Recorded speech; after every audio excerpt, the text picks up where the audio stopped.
This is Chocolate Mousse 101, and today I want to show you 3 variations on the classic chocolate mousse. So one with a whipped cream base, one with an Anglaise base, which is a custard, and one with an egg white base. I'm going to show you how to make them, the difference in the taste and the texture, and how you can use them. We're going to start with the simple cream-based chocolate mousse. So I add milk and honey into a saucepan and bring it to a simmer. And that gets poured over chocolate with just a touch of salt. You're going to let it sit for a couple of minutes and then just blend it.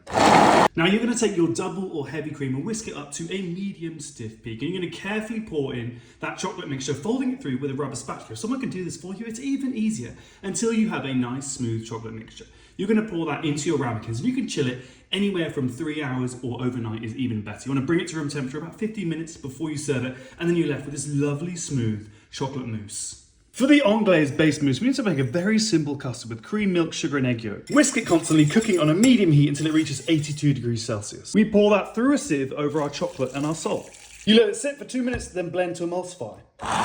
Now again, we're going to take that double or heavy cream, whisk it up to a medium stiff peak. We're going to add 1/3 of that chocolate mixture on top and then use a whisk to incorporate it. After that, you're going to fold the remaining chocolate mixture in. It's a little bit thicker than the previous chocolate mousse until you have a nice smooth chocolate batter. We pour that into our ramekins, and again, we chill it anywhere from 3 hours to overnight. You want to bring it to room temperature for about 15 minutes before you serve it, and you're left with a lovely smooth chocolate mousse. For the egg white base, we start by heating milk and cream. And you're going to pour that all over your chocolate and salt. Let it sit for 2 minutes before adding in egg yolks and blending till smooth. In the meantime, you're going to whisk egg whites on a medium-low speed. And once it starts to look frothy, we slowly add in 2 tablespoons of sugar. Now the meringue is going to be pretty fragile because there isn't much sugar in it, but you're going to whisk it to a medium stiff peak. And then just as we did with the whipped cream in the other recipes, we're going to take that meringue and we're going to fold it through the chocolate base in 3 parts. We're going to avoid knocking out too much air here because that is the secret to the nice, bubbly, light chocolate mousse. We pour it into our ramekins and we chill it again anywhere from 3 hours to overnight. You want to bring it to room temperature for about 15 minutes before you serve it, and you're left with a really light and airy chocolate mousse. So overall, the whipped cream based mousse is an amazing texture. It's a lot lighter than you'd expect. It almost bubbles in the mouth, and it's super easy to make. The Anglaise based mousse is a little bit richer and denser because of the addition of the egg yolk in there, and it's slightly fattier on the tongue, but in a very luxurious way.